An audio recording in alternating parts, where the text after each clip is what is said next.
Voilà, je te laisse la parole. Bonjour à tous, ravi de vous savoir là présent pour ce temps de partage. Euh, je, je vais juste nous rappeler à nos souvenirs.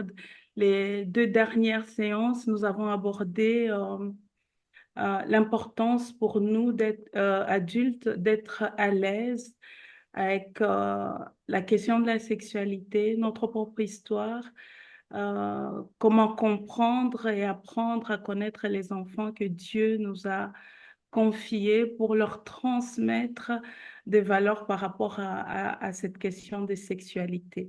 Des fois, nos enfants, ils peuvent être très inventifs, nous poser des questions du style, bah, comment on fait le bébé? Pourquoi mon pénis, le matin, il est tout dur? Est-ce que tout le monde a une nénette ou un zizi? Pourquoi papa et maman dorment ensemble, etc., etc. Mais il y a aussi d'autres grandes questions qui sont aussi d'actualité, qui peuvent être la question de la pornographie, la question du genre et toute la pression que nos enfants peuvent subir par rapport à leur père, qui veulent que ben, ils agissent comme tout le monde. Mais la Bible nous demande de répondre aux questions avec sagesse, douceur et vérité. Et c'est un peu dans ça que j'aimerais nous amener ce soir. Alors, j'aimerais commencer par une scène toute simple. Un soir, après un dîner, une petite fille de 9 ans, nous allons l'appeler Léa, regarde sa maman et lui demande avec sérieux, Maman, est-ce que c'est vrai qu'on peut être un garçon dans un corps de fille? Silence. Le cœur de la maman bat plus vite. Elle se sent prise de court. Elle répond quelques minutes après en disant, bah, tu sais, ma chérie, nous y reviendrons plus tard. Je te répondrai plus tard. Mais le plus tard n'est jamais revenu ou ne revient jamais. Et cette scène, vous pouvez être d'accord avec moi que c'est quelque chose qui est connu de beaucoup de parents, parce qu'en tant que parents, nous aimons profondément nos enfants, mais nous ne sommes pas toujours à l'aise à répondre à ces genres de questions. Peut-être que, ben voilà, on n'a pas eu nous-mêmes une culture assez ouverte par rapport à la question de la sexualité. Nous l'avons déjà étayé dans les sessions précédentes. Mais peut-être aussi, c'est juste la question des blessures, des peurs et simplement un manque d'outils. Alors, comment parler à vos enfants, à nos enfants, avec quels mots et quelles valeurs transmettre? Et ben, bien souvent, d'autres n'ont jamais eu tout simplement le modèle de parler de ces sujets. Et pourtant, aujourd'hui, plus que jamais, nos enfants vivent dans une société où ils ont vraiment besoin de repères. Ils ont vraiment besoin que ces repères soient des repères solides qui sont basés sur la parole vraie et dans un cadre bienveillant et pour leur permettre de grandir. En tant que chrétiens, nous savons tous, nous croyons que Dieu est le créateur de nos corps, de nos identités, de la sexualité. Nous croyons aussi que chaque personne est précieuse, aimée de Dieu et façonnée à son image. Mais vivre ces convictions dans un monde où les repères bougent sans cesse demande du courage et de la clarté et surtout de l'amour. Et c'est vrai. Alors, ce webinaire ce soir ne va pas être un cours magistral. Encore une fois, c'est toujours dans l'esprit de l'Institut d'amener un espace de réflexion, mais aussi un espace d'équipement et un espace de transmission pour les parents que nous sommes. Qu'est-ce que nous allons transmettre à nos parents, et à nos enfants plutôt, et il est certain que c'est par vous, c'est par nous en tant que parents, par vos mots, vos gestes et votre présence que vos enfants vont apprendre que la sexualité est un don de Dieu, parce que ça, il faut pas qu'on l'oublie, et ce n'est pas du tout un danger. Et approcher cela avec équilibre, douceur, vérité, ça aide à nos enfants d'intégrer des valeurs sûres. Alors, moi, je vais aborder un peu la question de la pornographie sans rentrer dans la profondeur des choses. Je vais parler de la question du genre. Là, je donnerai quelques pistes. Comment répondre quand on a en face de nous notre enfant qui peut soit poser la question, comme on l'a vu dans la petite histoire, ou qui peut être pris dans tout ce que ces questions amène chez lui dans sa propre identité. Alors, par rapport à la pornographie, j'aimerais juste poser l'objectif, pourquoi je vais nous amener en tant que parents à répondre et comment répondre. L'objectif pour nous, c'est pas culpabiliser. Ça, c'est important. C'est ouvrir un chemin de compréhension. Ça veut dire on va réfléchir avec l'enfant, on va l'accompagner, on va l'écouter, on va le prendre aussi par la main pour pouvoir répondre. Mais c'est aussi un chemin de responsabilité. De responsabilité parce que l'enfant doit savoir comment il se tient devant des situations telles que la pornographie et qu'est-ce que lui, il peut faire pour en sortir après. Donc, il est responsable de ses choix. Et quand on l'éclaire, on peut l'amener vers cette responsabilité. Mais aussi le chemin de restauration, parce que des fois, nos enfants peuvent être confrontés à cette question, mais tout ce qu'ils entendent autour d'eux, c'est, mais t'es mauvais, t'as péché contre Dieu, tout ce que tu as fait, ben voilà, c'est pas bien. On n'est que dans la moralisation et l'enfant se ferme comme une huître et il reste dans la culpabilité. Et au lieu de s'en sortir, il va plutôt s'enfoncer et peut-être consommer encore plus de la pornographie. Mais c'est important pour nous, en tant que parents responsables aujourd'hui, c'est de lui envoyer l'ascenseur en lui disant, il y a aussi un chemin de restauration. Tu es tombé dans ces choses, mais tu n'es pas obligé de rester là-dedans parce que le Dieu en qui nous croyons, il est celui qui nous restaure dans nos erreurs si on se répand, bien sûr, et c'est vraiment amener l'enfant dans ce chemin-là. Et alors, quelles sont les réponses possibles qu'on peut amener à l'enfant qui est face à cela? C'est peut-être tout simplement rappeler que Dieu nous a créés avec des désirs et c'est pas une tare. Et s'il le ressent dans son corps, dans tout son être, c'est tout à fait normal et pas seulement des désirs, mais aussi des désirs sexuels. Mais il nous invite vraiment à le vivre dans un cadre qui respecte notre dignité. Et on en a parlé les dernières fois, mais dit on a parlé dans le cadre du mariage.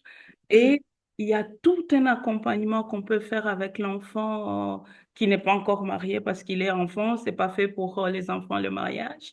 Donc, il y a tout un accompagnement qui peut être fait. Et aussi rappeler que la pornographie déforme l'image de l'amour, de la sexualité et du respect de l'autre. C'est important que l'enfant sache cela. Et lui dire tout simplement, si tu regardes ou si tu y es exposé, ce n'est pas une honte de le dire. Là, on l'accueille. Là, on l'autorise à pouvoir nous faire confiance et venir dire. Et aussi lui rappeler le cœur de Dieu. Dieu ne nous condamne pas. Il nous appelle à la liberté. Et cette liberté, c'est aussi faire le bon choix, le choix responsable. Et en tant que parent, lui dire, ben, on est là. On est là pour l'accompagner sans le jugement. Et ça va ouvrir euh, à l'enfant des portes pour pouvoir se confier et ne pas se sentir comme s'il était une tâche, quoi. Et alors, l'autre question, c'est la question de LGBTQ+. Bon, vous voyez toute cette coloration qu'il y a par rapport au genre aujourd'hui. Et en parler pour nous aujourd'hui, c'est vraiment être toujours dans cette question de vérité, d'amour et de respect. Et on ne peut pas y déroger. Même si on comprend que c'est une question qui est difficile, c'est important qu'on reste dans la vérité, l'amour et le respect. Et l'objectif là-dedans, c'est vraiment accueillir la personne sans compromis sur les convictions chrétiennes qu'on a, être dans une posture de dialogue, de respect et d'écoute. Et toujours dans les réponses possibles. Et en parlant comme ça, je ne suis pas en train de cadenasser l'affaire dans les réponses qu'on donne, mais j'emprunte ici les propos d'Andrew Walker dans son ouvrage Dieu et les débats transgenres. Pour lui, il est important qu'on puisse avoir une vision claire et dire, en tant que chrétien, souvent, nous choisissons de voir le monde à travers le prisme de la parole de Dieu, qui nous révèle un Dieu créateur, qui est aimant et intentionnel. Notre Dieu est intentionnel dans tout ce qu'il a fait. Et la Bible nous enseigne que Dieu a créé l'homme et la femme avec une égale dignité, mais aussi avec des différences complémentaires porteuses de vie. C'est important que l'enfant comprenne cela. Et parler de la différence sexuelle, souvent, c'est important que l'enfant le comprenne, que Dieu a voulu cette différence. Et cette différence, elle est bonne, elle est belle et elle participe à la continuité de la vie humaine, finalement, en adaptant notre langage toujours, hein, à l'âge de l'enfant, à sa compréhension aussi. Et quand nous sommes dans ces postures-là, nous pouvons lui expliquer de manière simple et respectueuse, sans tomber évidemment dans des stéréotypes, hein, parce que souvent il y a tout un discours derrière cela qui cadenasse les gens dans des stéréotypes. Alors, il y a aussi toute la question de signaler qu'aujourd'hui, malgré la perfection de la création de Dieu, ce monde dans lequel nous vivons est teinté et marqué par le péché. Ça, l'enfant doit le comprendre parce que pour lui, comment est-ce que Dieu a créé des hommes et des femmes et qu'après, maintenant, on se sent mal dans son corps d'homme, on aimerait bien être une femme. Comment ça s'est passé? C'est parce qu'il y a l'impact du péché. Et évidemment, nous vivons dans ce monde et il est important d'enseigner à l'enfant la différence entre vivre dans un monde impacté par les péchés et choisir personnellement des péchés. C'est différent. Donc, même si il y a cette perfection de Dieu et que elle a été impactée, le monde a été impacté par le péché, l'enfant, parce qu'on l'amène dans ce chemin de responsabilité, doit comprendre qu'il y a une différence. Le monde est impacté par le péché, mais il y a aussi des choix de vivre selon le cœur de Dieu et ça, c'est important. Et une autre chose, c'est vraiment accueillir les questions sur l'identité de genre. Parce que souvent, on caricature très vite et puis on se taille, c'est bon. Mais c'est vraiment encourager et dire à l'enfant, certaines personnes ressentent une profonde détresse par rapport à leur corps ou à leur genre. Et c'est une réalité. Il faut pas les nier. Cela peut le bouleverser au quotidien parce que c'est pas rien de vivre une dysphorie du genre. Mais en tant que chrétiens, nous sommes appelés à accueillir chacun avec respect et dignité et reconnaître qu'ils sont créés à l'image de Dieu, tout en gardant à cœur la conviction que Dieu crée chaque être humain, homme ou femme. Ça, c'est la vérité qui doit nous habiter avec un corps en cohérence avec son dessein. Et parce qu'il y a l'impact du péché, ça vient pervertir toutes ces choses, ça vient amener beaucoup de complications dans les vécus des gens. Et les gens ne choisissent pas toujours de se sentir mal dans leur corps pour vouloir un autre corps. Il y a une dysphorie et là, ce sont des détails assez techniques dans lesquelles je ne me lancerai pas maintenant parce que voilà, on n'a pas le temps pour ça. Et puis aussi encourager l'enfant suivre Jésus même dans la tension. Il peut peut-être être exposé à cette tentation, à cette manière de se sentir. Dire que être chrétien, c'est aussi parfois renoncer à ses désirs, à ses impressions ou à ce que l'on ressent par fidélité à Jésus. Et encore une fois, c'est pas je claque les doigts et je renonce, mais c'est vraiment se soumettre à Dieu et lui demander son aide parce que il en va d'avoir de l'aide de la part de notre Dieu pour sortir de là. Et surtout l'encourager. Ce n'est pas un fardeau, mais un choix de confiance. Quand on a choisi de suivre Jésus malgré les tensions, c'est pas un fardeau qu'on porte, mais un choix de confiance. Et nous aimons Jésus, certes, et cela doit être sans compromis sur la vérité, mais plein de grâce envers ceux qui passent par des moments comme cela. Il est important qu'on reste dans la bienveillance et dans l'accueil.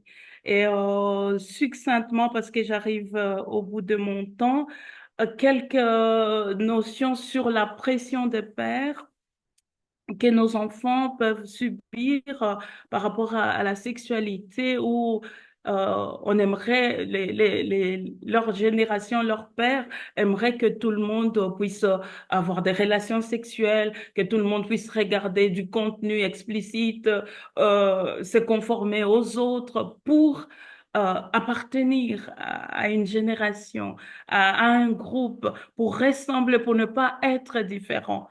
Mais là encore, mon objectif, c'est vraiment de nous rappeler que c'est important qu'on puisse renforcer l'identité de nos enfants. Vraiment les amener dans à atteindre une certaine liberté intérieure et les encourager à rester alignés par rapport à leurs valeurs. Et c'est important qu'on arrive à rassurer nos enfants et leur dire, oui, c'est pas facile de voir tout le monde faire la même chose, même si c'est le mal, et aussi considérer ça comme si c'était bien, mais Dieu les aime tels qu'ils sont et faire face à cela au quotidien, c'est aussi accepter que, voilà, je suis peut-être différente, mais pas une tâche pour autant, mais je peux aussi avoir une influence sur ma génération si j'ai les idées qui sont quand même un peu claires. Mais c'est aussi choisir en tant que parent de lui transmettre la notion de faire le bien sans grossir le bazar, mais avec beaucoup d'humilité et d'honnêteté, parce que c'est quoi faire le bien finalement? Pour nos enfants, c'est très compliqué, même déjà pour nous en tant qu'adultes, c'est quoi faire le bien? Des fois, on peut dire que c'est simple, mais c'est quand même complexe de faire ce bien-là. Et c'est vrai, nous, en tant que chrétiens, nous sommes appelés à faire ce bien. Et c'est là, peut être en réalité vraiment, vraiment compliqué. Et si on transmet à l'enfant la valeur de se dire, bah, tu peux garder tes valeurs en tant qu'enfant de Dieu et vivre dans la culture aujourd'hui en choisissant de respecter ou d'adhérer, de garder présent tes valeurs, ça pourrait beaucoup t'aider.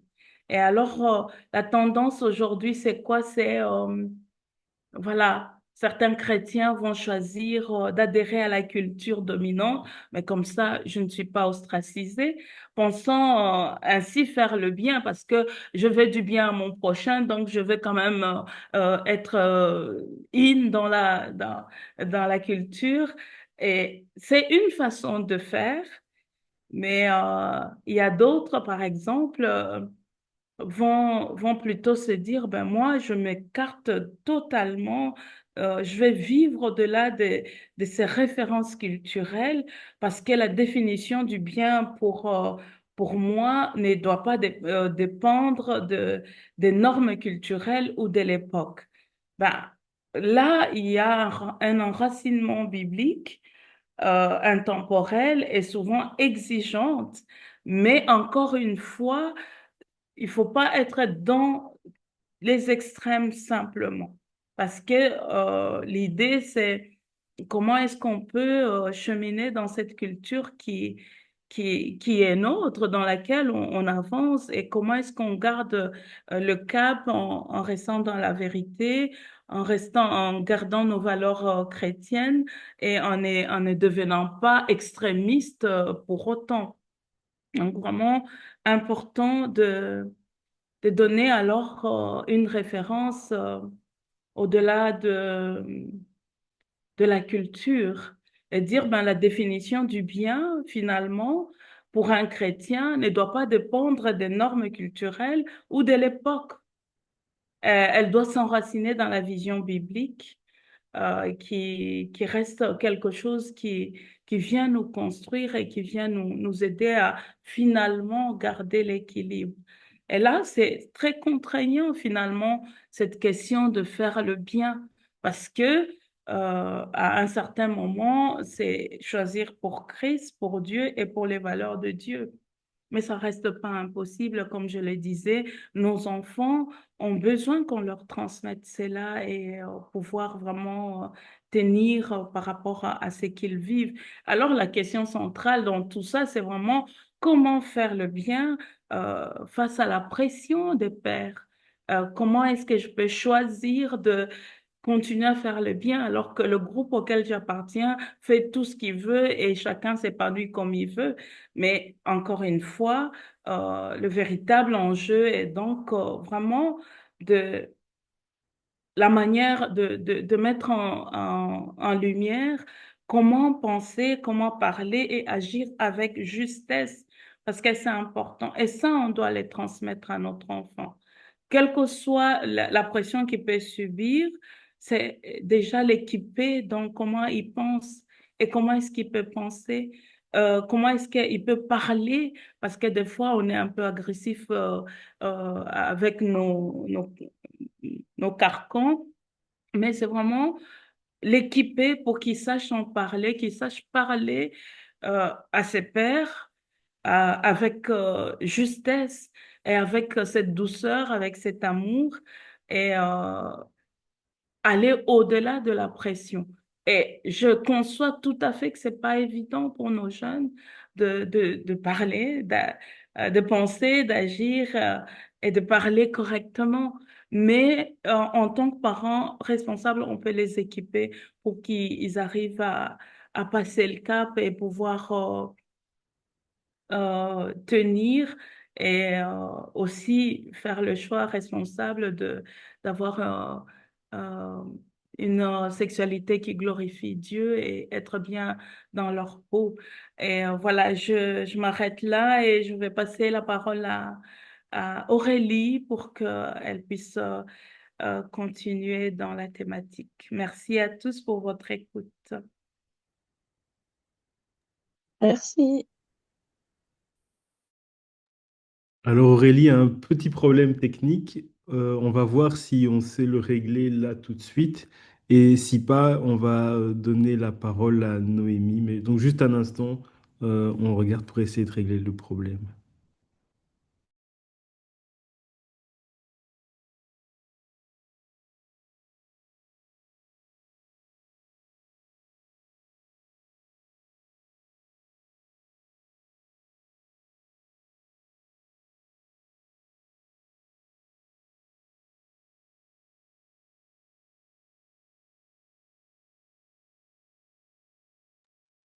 Voilà. En fait, il y a une coupure d'électricité chez elle, donc le Wi-Fi s'est déconnecté. Euh, et apparemment, elle ne sait pas se reconnecter là maintenant. Euh, Noémie, est-ce qu'on peut te donner la parole maintenant? Est-ce que ce serait possible d'inverser? Oui, on va faire ça. Merci beaucoup, merci. Ok, je prépare tout. Je Oui. vais, je préparerai. Bon, euh,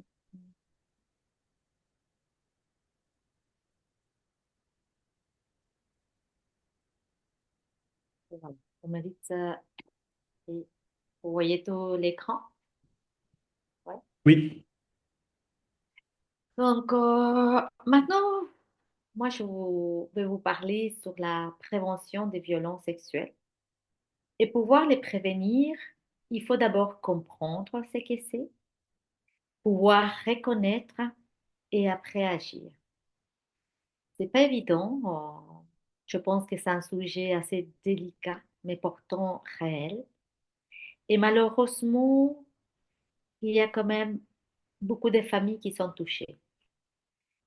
Selon les statistiques ici en Belgique, une femme sur cinq a été victime de violences sexuelles et un homme sur 10 euh, au long de sa vie.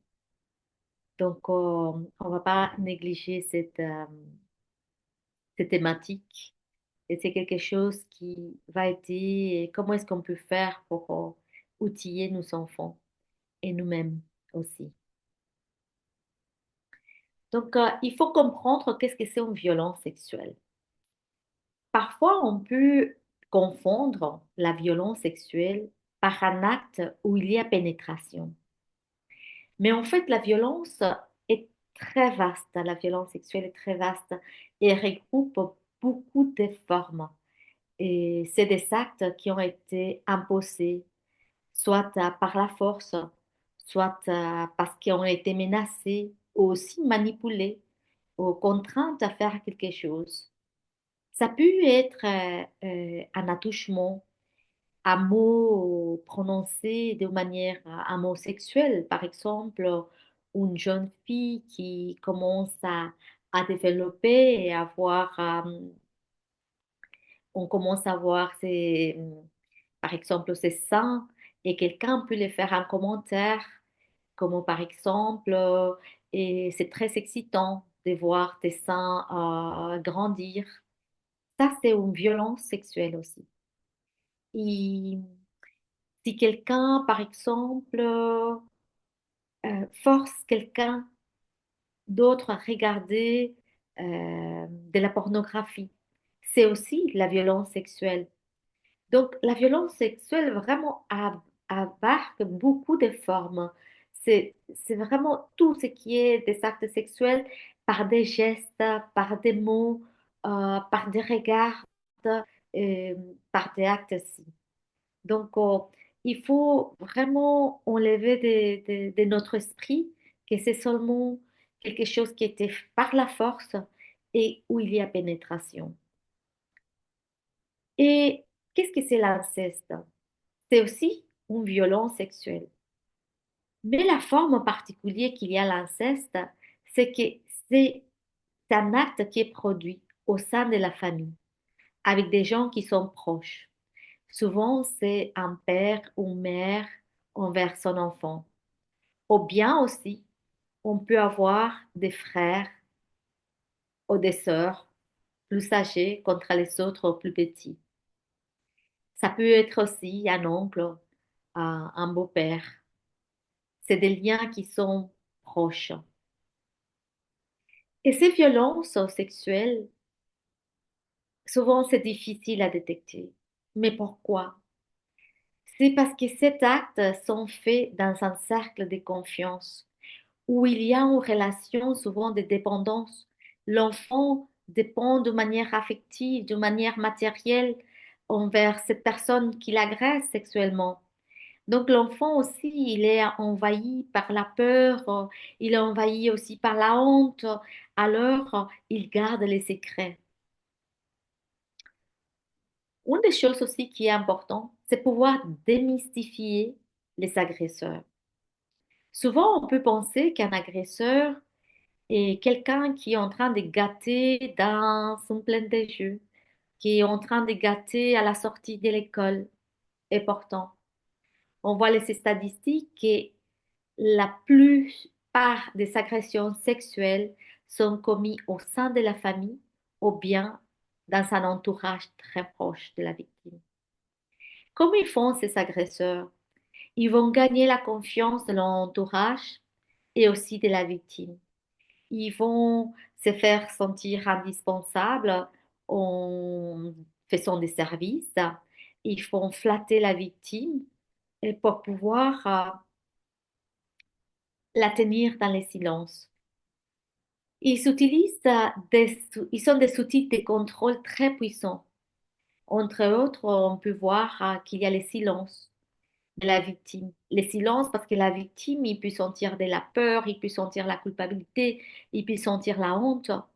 Et cet agresseur, ils vont aussi faire sentir à l'enfant ou à l'adolescent que c'est lui qui il est coupable, que c'est lui qui l'a cherché, que c'est euh, lui qui vraiment qui est à la source de cette agression, ou bien qu'il les mérite. ou bien avec la manipulation, en disant, si tu le dis, ton frère ou ta mère va être très triste. Donc, je vais vite vous passer un petit extrait d'une série où on peut voir différents types d'agresseurs sexuels. C'est quelque chose aussi qu'on peut partager avec notre enfant. Je vais regarder. J'espère que ça va pas faire un problème avec euh, avec la continuation. On va voir si ça marche. Pam, pam, pam. Je ne sais pas si ça va marcher. Bon,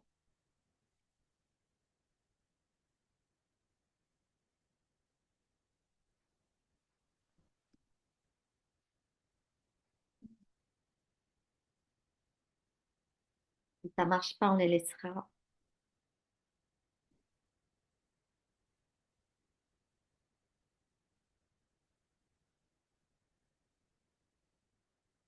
Stop aux violences sexuelles Est-ce que faites vous, aux enfants. est-ce que vous réussissez à voir mon écran?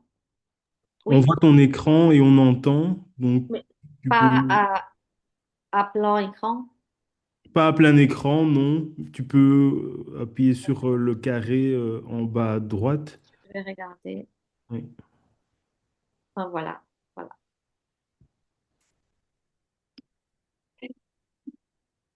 La plupart des gens veulent du bien aux enfants.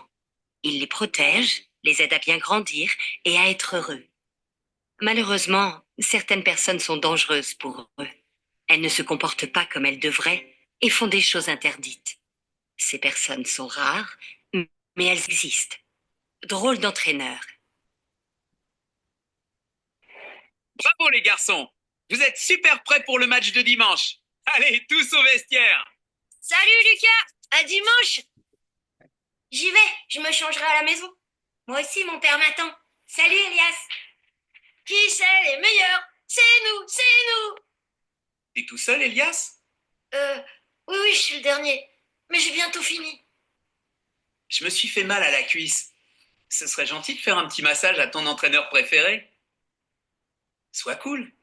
En fait, je sais pas masser. Et puis je dois y aller. Je vais te montrer. Laisse-toi faire. Si tu te trouves dans la même situation,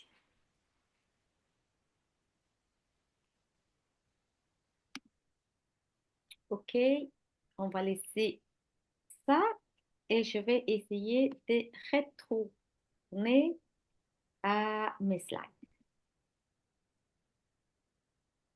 OK.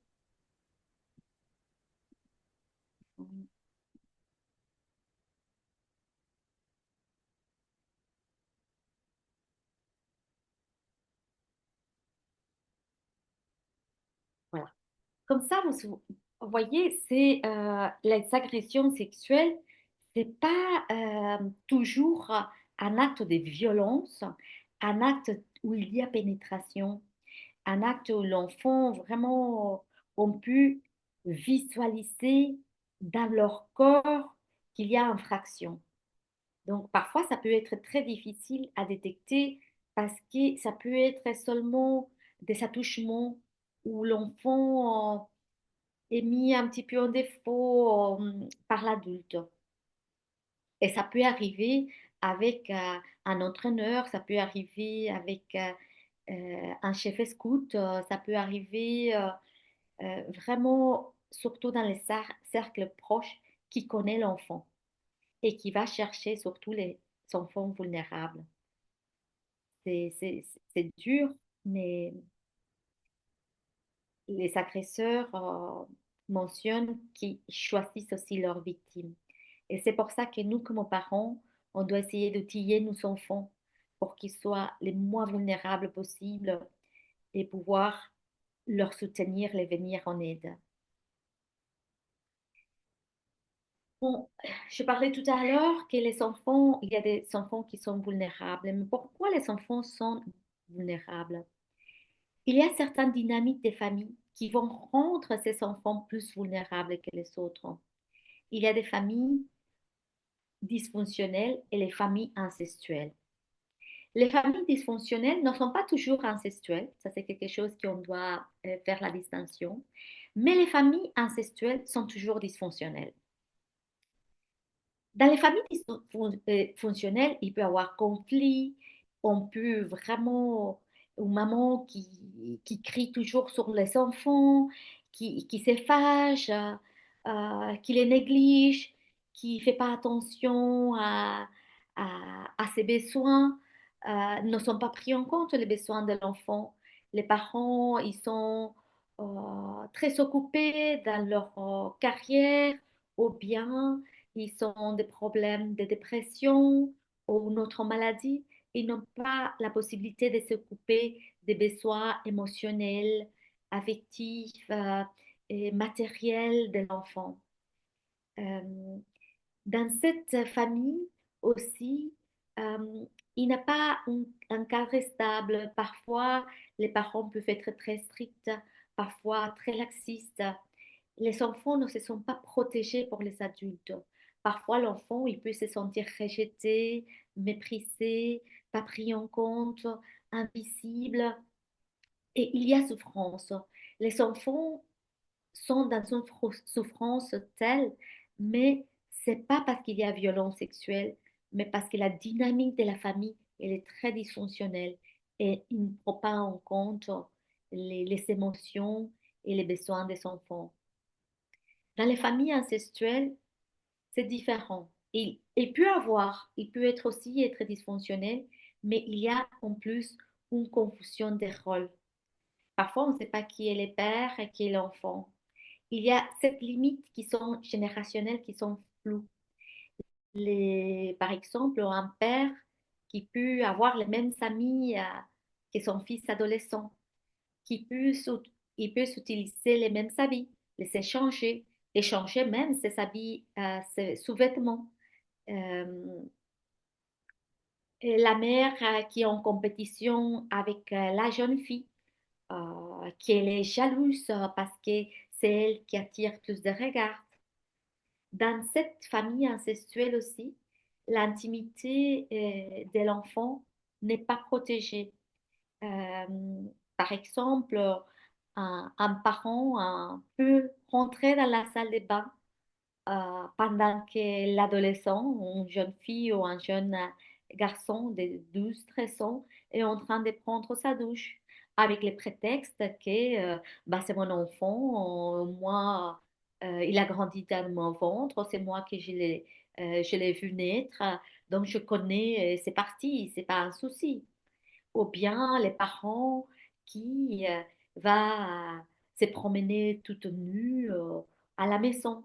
Donc cette intimité vraiment n'est pas protégée.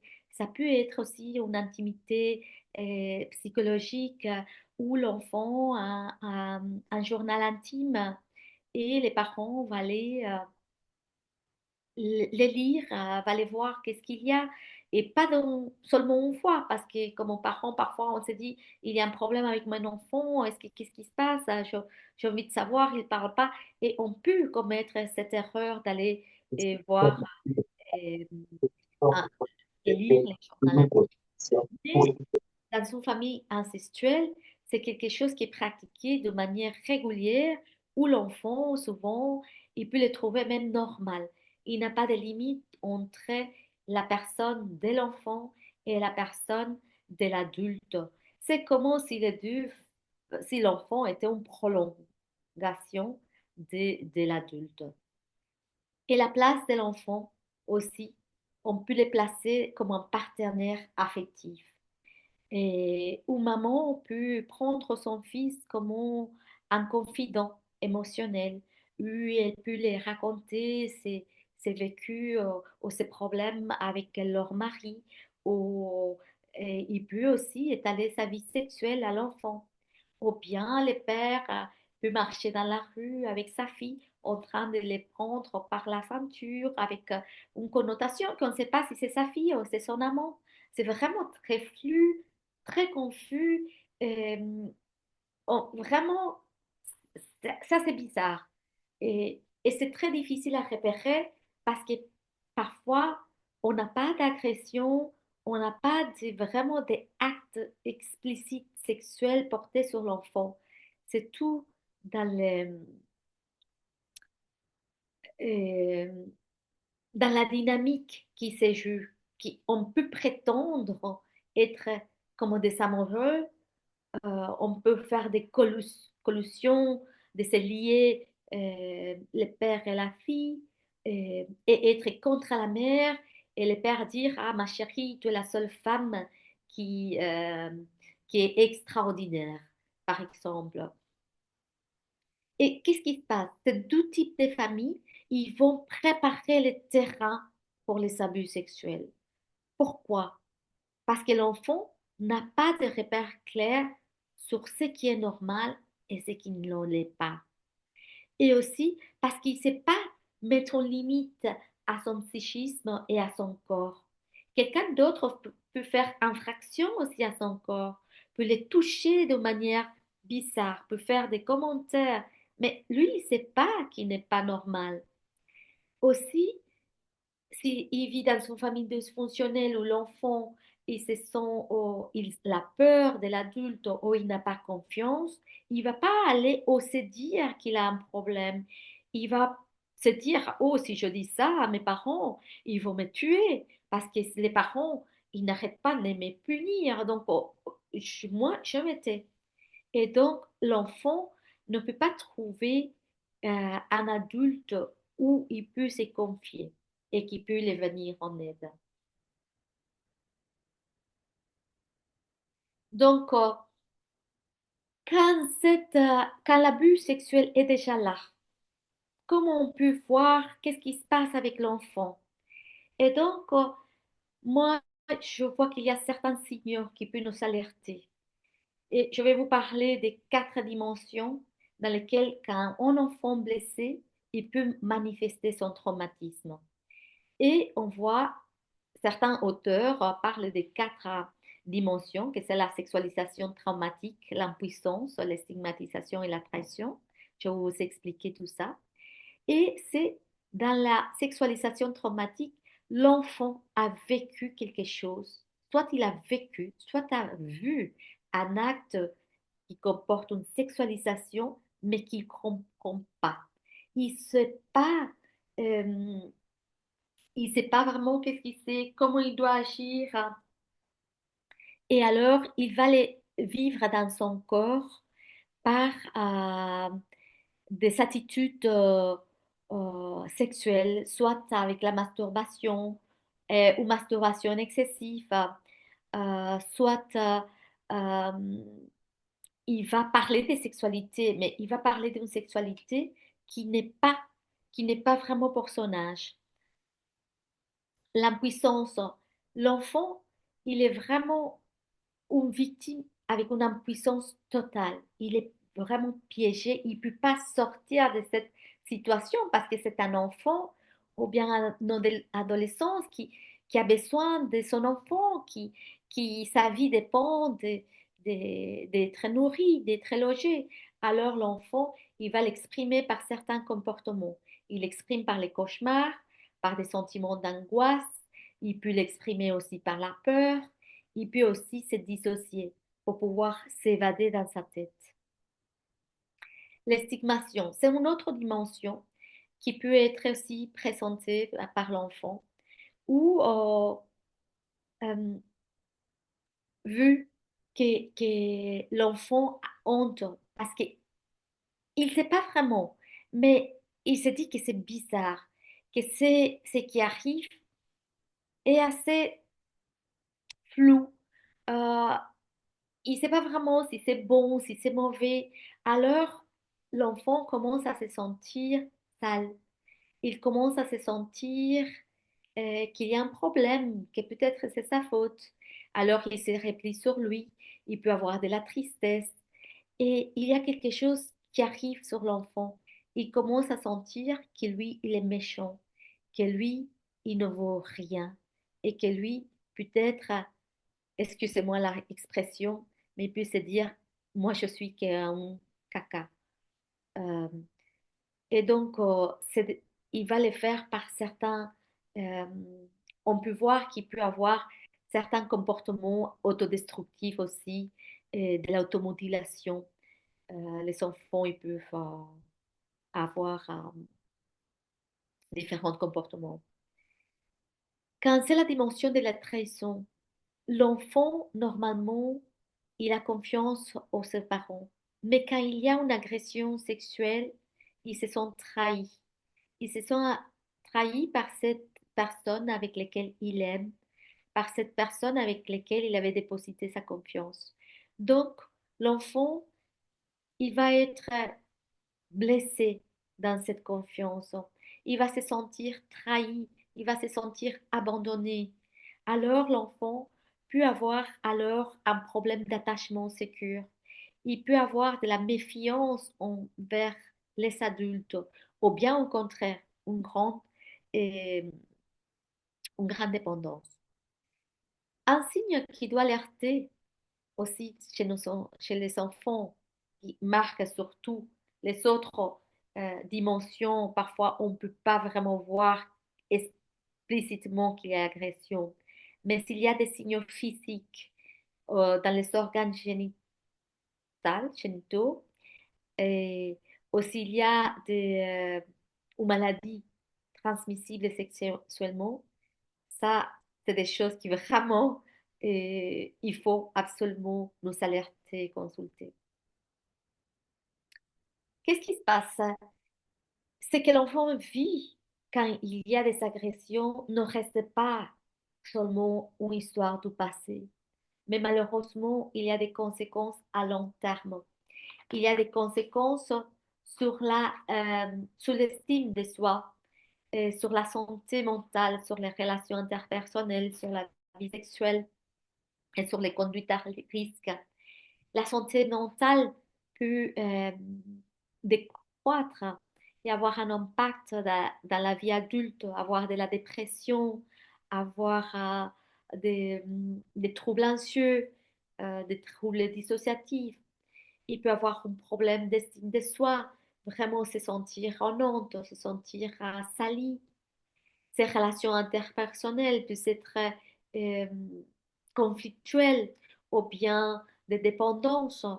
Et il peut aussi continuer à avoir plus de violences sexuelles dans sa relation de couple parce que pour lui, il a normalisé sa vie sexuelle aussi. Soit il peut avoir une hypersexualité, soit il peut avoir un évitement total de la sexualité. Il peut se sentir dégoûté dans son corps. Il peut se sentir aussi que le corps de l'autre le dégoûte. Donc, un impact dans sa relation future avec son partenaire, euh, avec son épouse, son époux. Et c'est aussi euh, ça va toucher tout ça, l'impact qu'il y a de l'abus sexuel, de l'infraction qu'il y a eu pendant leur enfance ou pendant la vie d'adolescence, il ne va pas rester là. Il va aussi avoir ses conséquences plus tard dans, dans l'âge adulte. Il va voir aussi la conduite à risque, beaucoup des addictions, des automutilations, des mises en danger, des décrochages scolaires ou décrochages du travail sont dus aussi à une conséquence de une violence sexuelle qu'ils ont eu dans l'enfance ou dans l'âge adulte, dans l'adolescence qui n'ont pas parlé. Ça peut aussi être des adultes qui ont subi des violences sexuelles et qui peuvent savoir aussi toute cette conséquence. Mais alors, qu'est-ce qu'on fait avec tout ça, nous comme parents? Nous, comment est-ce qu'on peut prévenir et quel est notre rôle? D'abord, et c'est déjà dit dans les autres euh, interventions, les parents qui a subi lui-même de la violence sexuelle, c'est important de se faire accompagner. C'est important de se faire accompagner parce que c'est de cette façon qu'il ne sera pas dans le déni, qu'il ne sera pas dans la punition, qu'il ne sera pas dans la condamnation. et il faudra pouvoir vivre une sexualité saine et épanouie. Autrement, ce sera compliqué de pouvoir venir en aide à nos enfants. L'éducation. Il faut pouvoir parler aux enfants de tout ce qui touche avec des mots simples à tout ce qui est le consentement, à tout ce qui est l'intimité, à tout ce qui est le respect du corps, à ne pas obliger à l'enfant de, d'aller faire des câlins à quelqu'un si il ne le souhaite pas. Et pour ça, il faut aussi créer un climat de sécurité affective. Déjà, dans le webinaire précédent, Mehdi avait bien abordé sur cette sécurité qu'il faut créer dans les cadres familial pour que l'enfant puisse venir et pouvoir se confier à quelqu'un. Il faut l'écouter sans jugement et aussi sans minimiser, sans ridiculiser, sans moraliser. C'est vraiment pouvoir l'écouter et faire confiance à quand un enfant vient et nous dit qu'il a été victime, qu'il a eu des attouchements. Il faut les croire. C'est très rarement l'enfant qui va mentir par rapport à ces sujets. Et aussi agir dans le cadre de la famille. Si on s'est repéré dans ces deux dynamiques des familles, dans une famille dysfonctionnelle ou dans la famille incestuelle, si on trouve que notre famille agit de cette façon-là, agissons, agissons, mettons des repères clairs, enseignons et apprenons le respect du corps, le respect des limites, le respect d'espace privé. Ne forçons pas nos enfants, comme je dis, à se laisser toucher.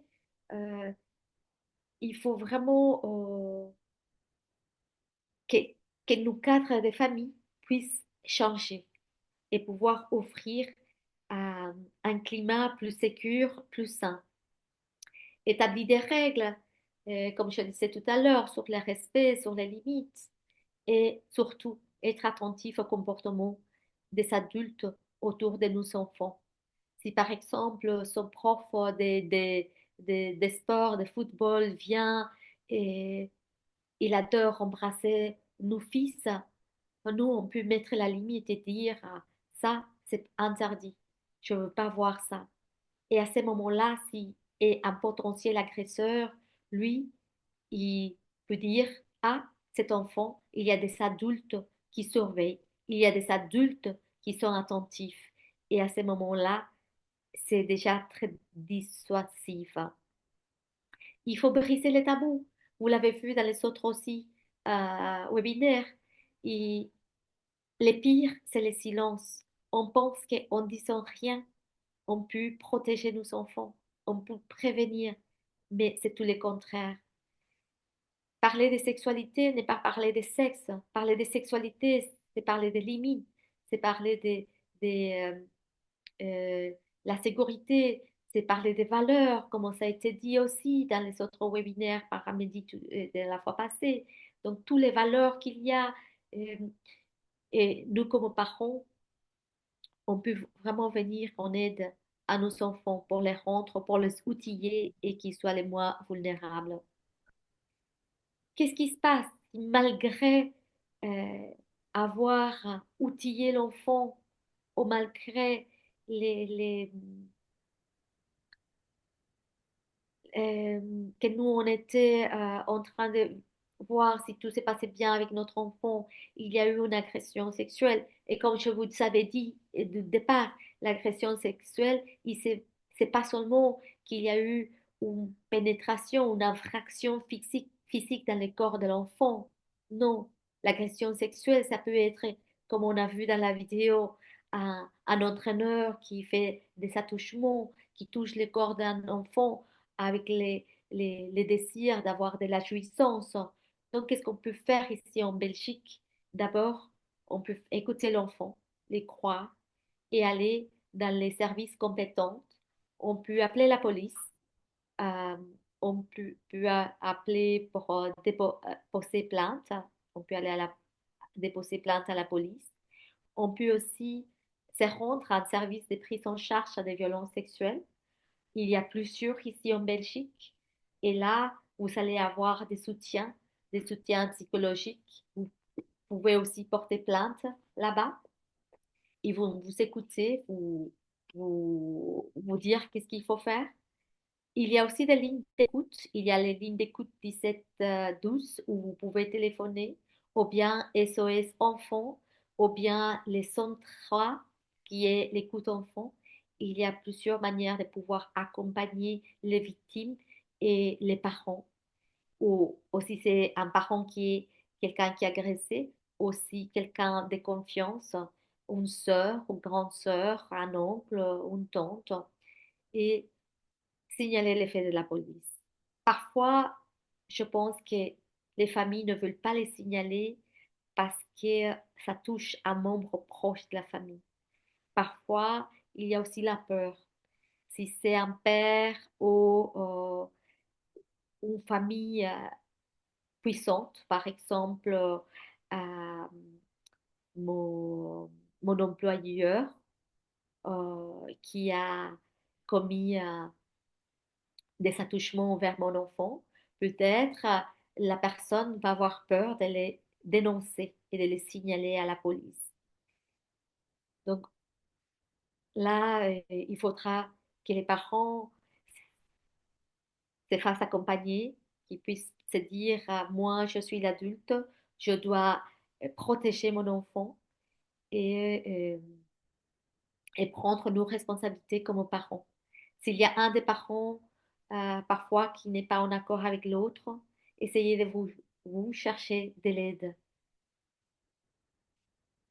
Et ici, je vous donne quelques petits livres qui puissent vous aider à parler avec vos enfants pour pouvoir se protéger en cas où il y a des situations où les limites corporelles ne sont pas respectées.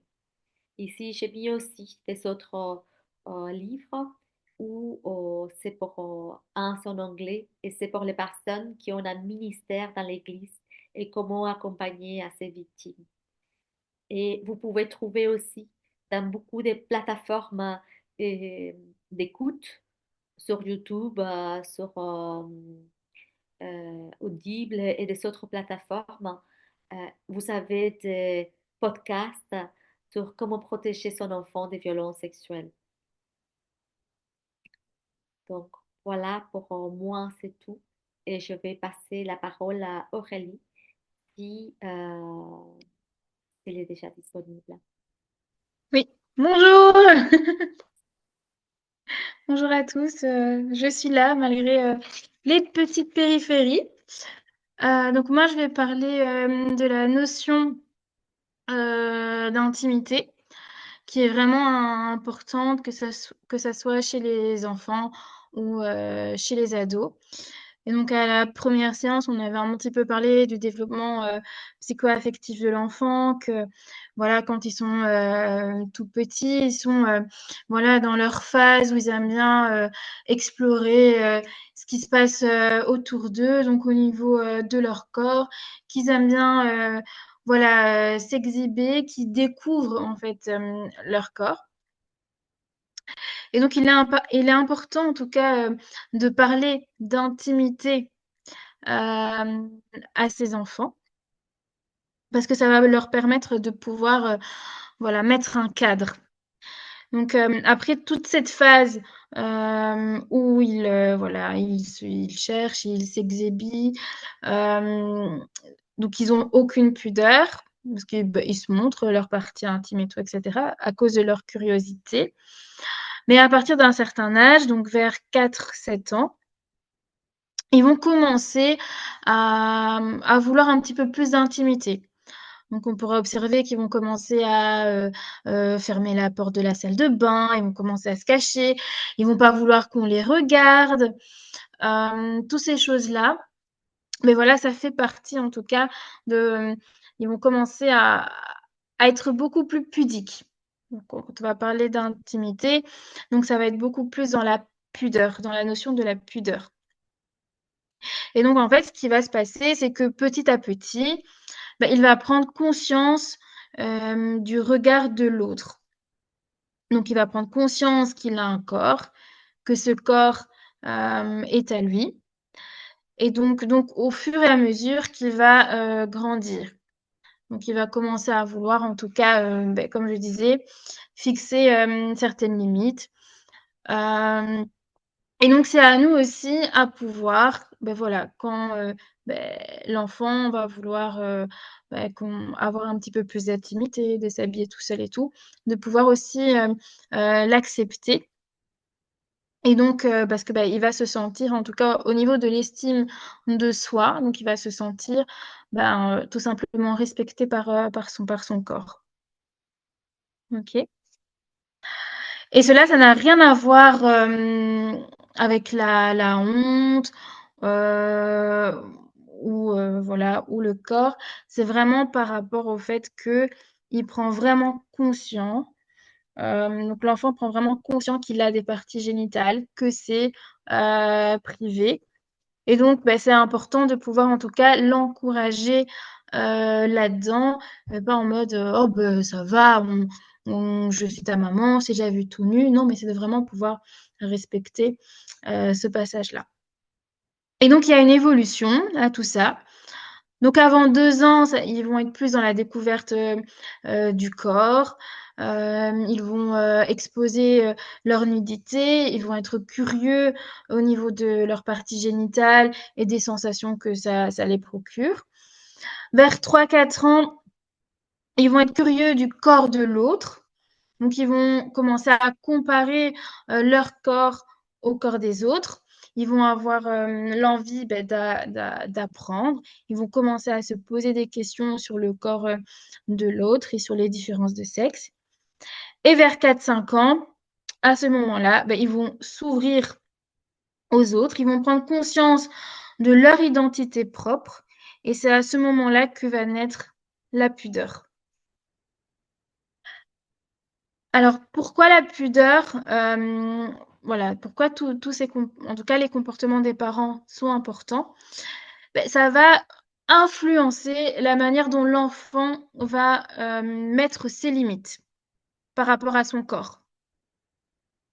Donc, la pudeur, c'est vraiment aussi un apprentissage des normes, des règles de la société, que tout le monde ne peut pas toucher son corps, que c'est privé et tout.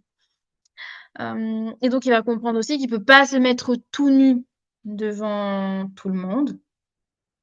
Donc, ça aussi.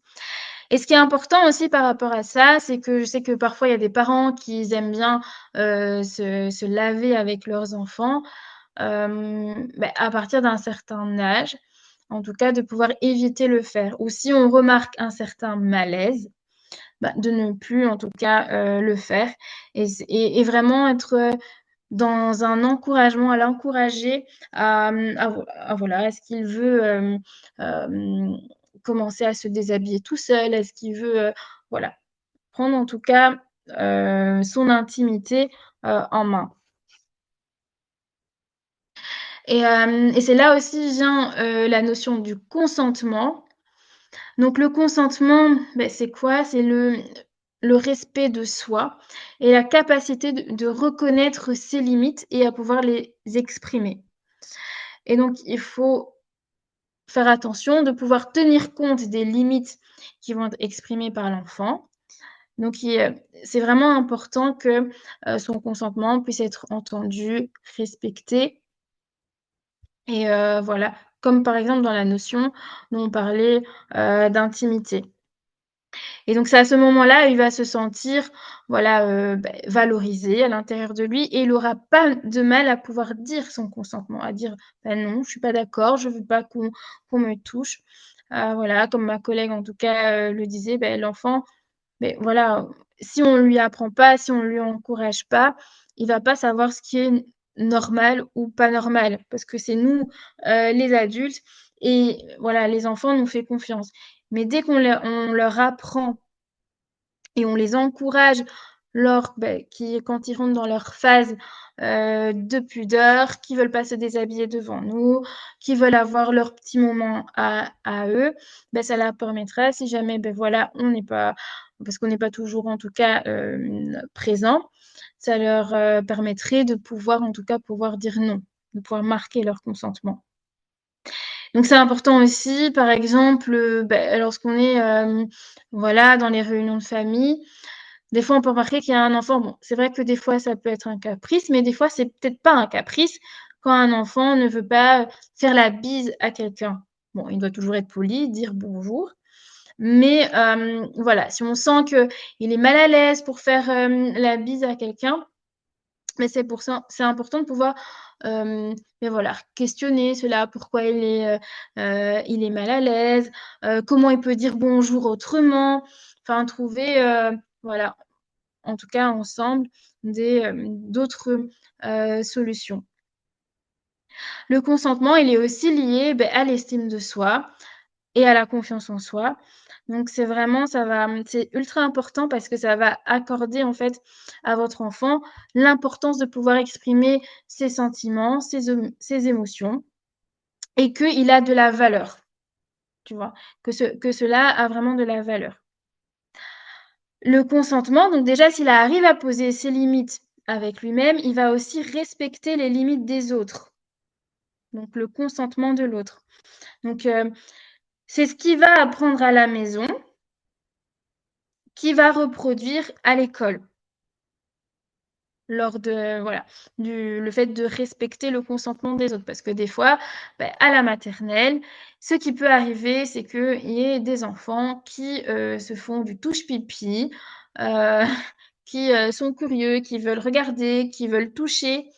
Et si on apprend déjà de base à la maison, voilà, on lui apprend le respect de son corps, ses limites, il va comprendre aussi que le corps de l'autre, c'est le corps de l'autre qui doit respecter et qu'il y a des choses à ne pas faire. Et donc, tout ça, ça va lui permettre en tout cas de développer de l'empathie par rapport à l'autre et de développer du respect par rapport au consentement. Donc, chez les adolescents, l'intimité, c'est vraiment une composante qui est essentielle. Ça va vraiment faire partie de leur développement identitaire et donc elle va englober voilà, tout ce qui est le corps, les émotions, les relations. Et donc, ils vont être dans cette quête d'identité et c'est pour ça que les ados, souvent, ils vont s'isoler dans leur chambre.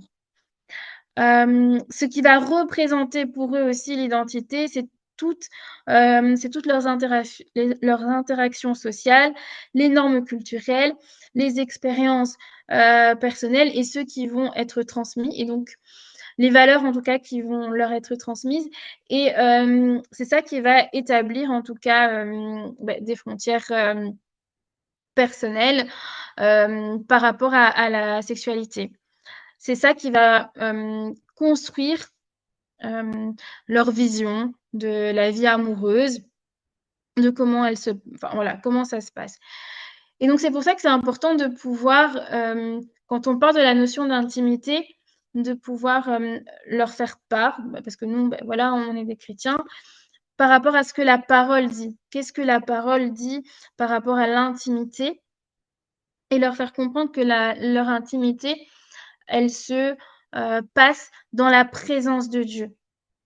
Parce que cette bulle d'intimité, c'est ce besoin de se confier, de se sentir respecté dans sa bulle voilà, personnelle. Et c'est vraiment de l'encourager à avoir cette intimité avec Christ pour qu'il puisse, en tout cas, construire son identité par rapport à ça. Lui expliquer aussi par rapport au corps, que le corps, c'est le temple du coup du Saint-Esprit, que le corps est sacré. Et c'est vraiment de pouvoir lui communiquer que tout ce qui est l'intimité émotionnelle, spirituelle et corporelle, c'est vraiment tout est dans la présence de Dieu. Et ce qui est important en tant que parent, c'est de pouvoir respecter son espace personnel, en tout cas de l'encourager, enfin, de créer en tout cas un environnement de communication et de vraiment aussi ben, créer un espace où tout le monde se respecte. Par rapport, du coup, chez les adolescents, donc au consentement, lui faire comprendre que le consentement il est libre, il est éclairé, enthousiaste, et qu'il peut être verbal ou non verbal, et qu'à tout moment, il peut changer d'avis. Et lui faire comprendre ça, parce que le consentement, c'est pas que dans l'aspect sexuel, mais c'est vraiment dans toutes les sphères de notre vie, même dans nos amitiés, tout ça. Et donc, ce qui est important, c'est vraiment de lui faire aussi comprendre dans l'aspect, là je vais plus dans l'aspect sexuel, que par exemple que la loi dit que la majorité sexuelle, c'est à partir de 16 ans. Et qu'en dessous de 16 ans, la loi dit qu'on n'est pas assez mature pour avoir une relation sexuelle. Donc ça, c'est au niveau de la loi. Mais aussi, entre parenthèses, toujours faire un parallèle, parce que c'est ce qui va être dit, en tout cas, lorsqu'il sera dans un environnement non chrétien. En parallèle, dire que la loi de Dieu dit que pour avoir des relations sexuelles, il y a un cadre. D'accord. Donc ça, c'est vraiment important de pouvoir lui rappeler, lui rappeler ça et lui rappeler que le fait de ne pas respecter ce cadre, ça a des conséquences aussi sur notre vie. Des peines de cœur, enfin, qu'on s'éloigne de Dieu, la culpabilité, la honte, le cœur qui endurcit, le risque d'IST, les grossesses hors mariage. Donc tout ça, vraiment, en fait, discuter pour faire prendre en tout cas compte des risques. Et aussi, si on a des préados, leur faire comprendre que, voilà, en dessous de 14 ans, en tout cas au niveau de la loi, c'est considéré comme un viol. Donc, on peut aussi apprendre à nos ados à respecter leurs limites et les limites des autres. Et en faisant en parallèle que Dieu ne force jamais, il propose, il enseigne et il avertit. Mais à la fin, on a toujours le choix. Donc le fait d'avoir un choix, ça vient en tout cas de Dieu et c'est pas la volonté de Dieu qu'on nous force, de nous forcer en tout cas à faire quelque chose ou de faire quelque chose sous la pression. Et que vraiment que pour Dieu, que le consentement, il est ultra important. Je vais me dépêcher. Et ensuite, à l'heure actuelle, c'est vrai qu'on vit voilà, dans un environnement qui est hyper connecté.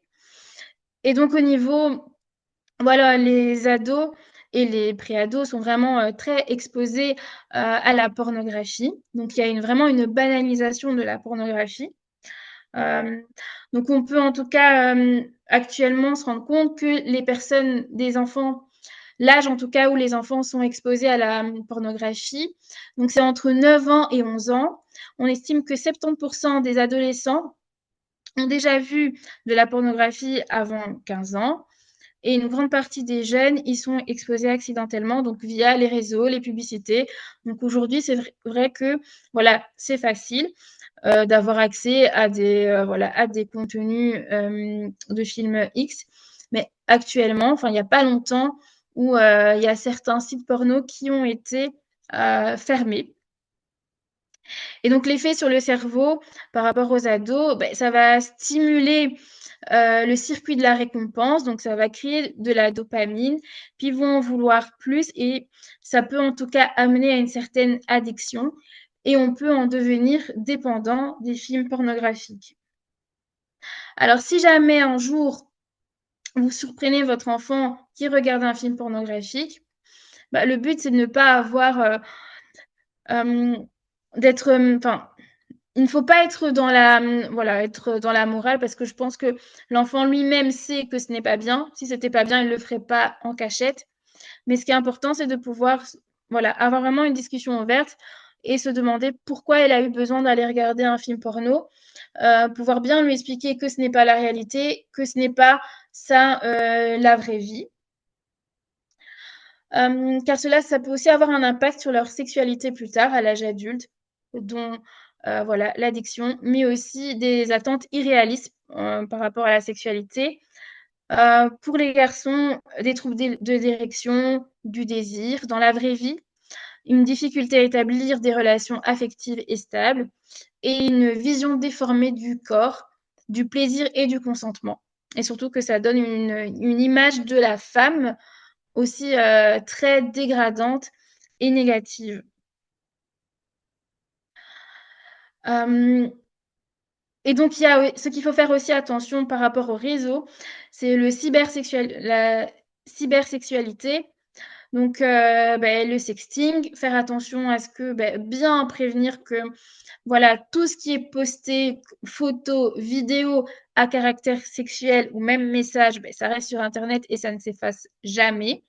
Et que la personne qui est derrière l'écran, elle peut toujours en faire ce qu'elle veut, même si après on peut aller voir la police.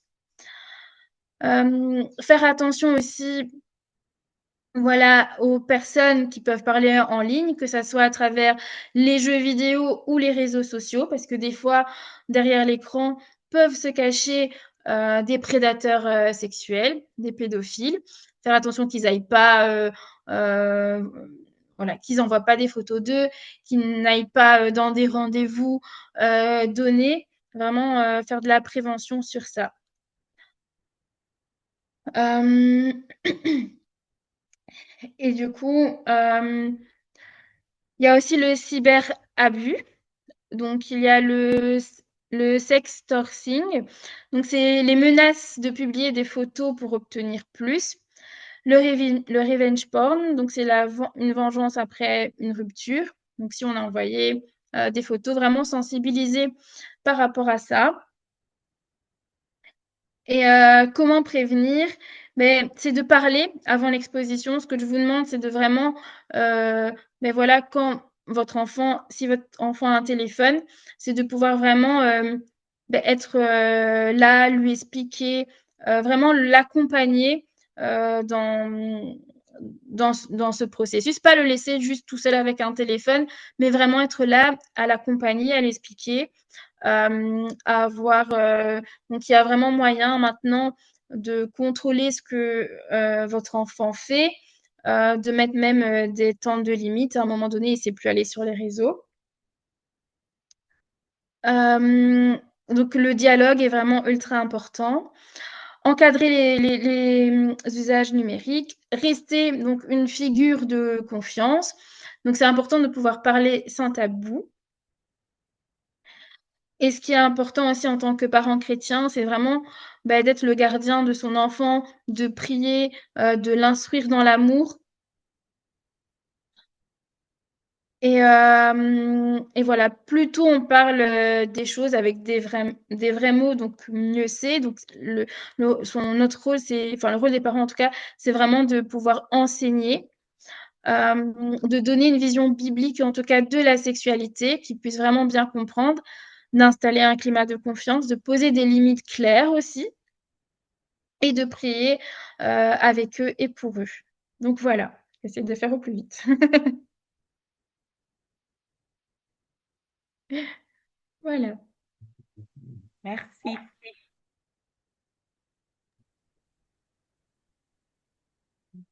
Merci à toutes les trois. Voilà, alors est-ce qu'il y a des questions, des remarques de l'une ou l'autre personne? On a le temps de prendre quelques questions, donc n'hésitez pas.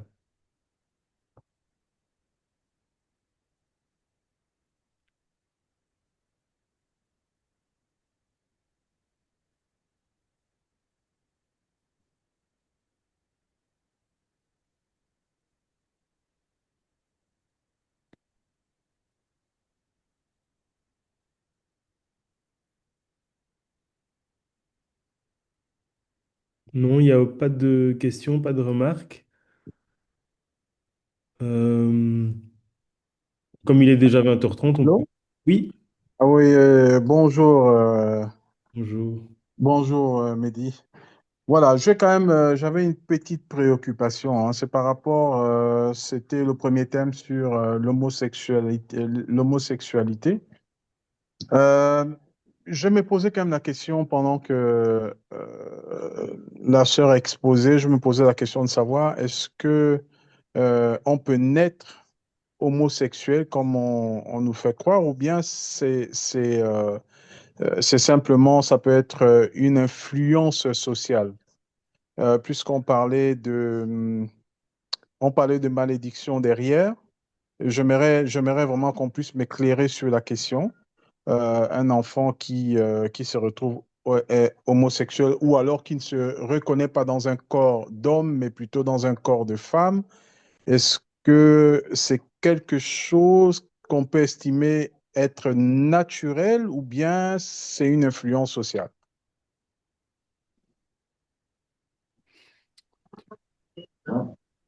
Ah, merci pour la question très pertinente et qui fait couler beaucoup d'encre aujourd'hui encore, hein.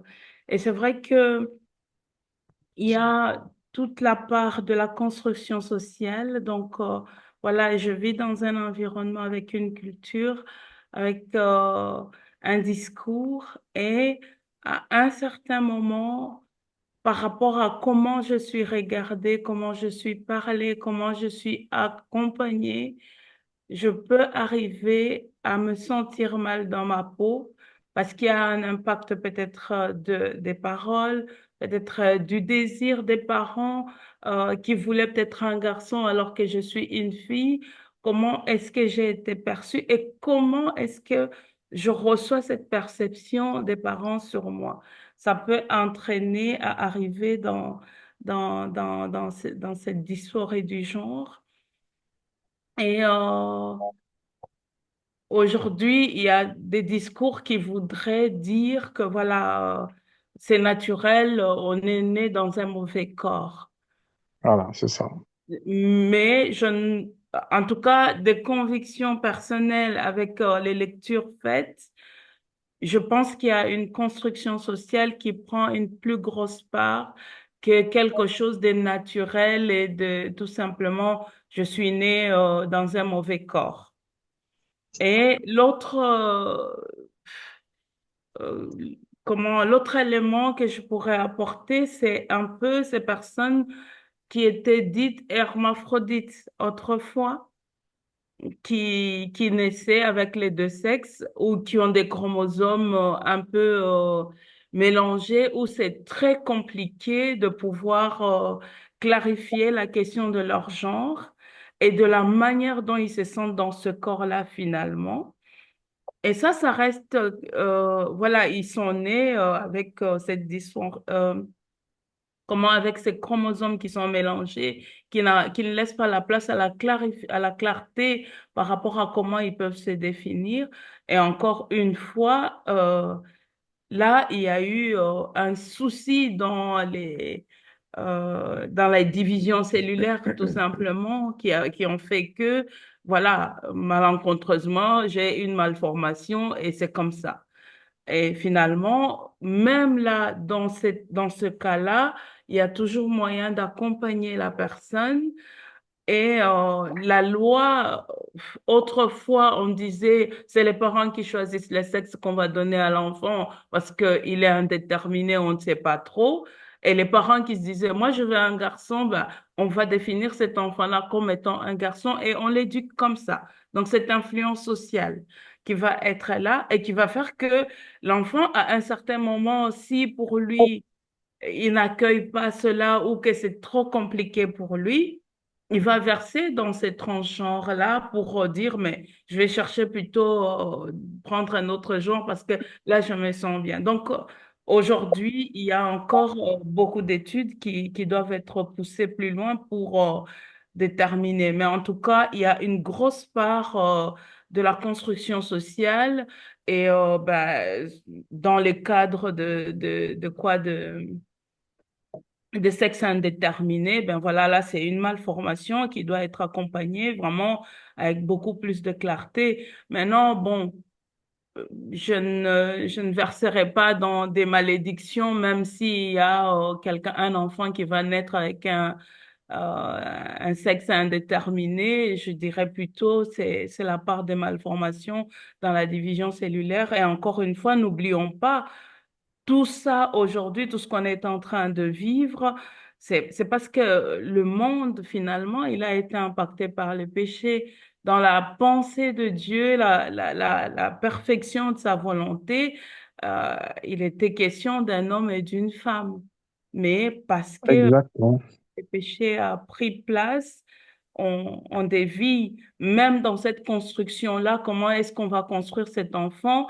On amène ce poids de la culture où on dit, mais c'est normal aujourd'hui que chacun fasse ce qu'il veut. Si je me sens pas un homme, ben, je suis pas un homme, je suis une femme.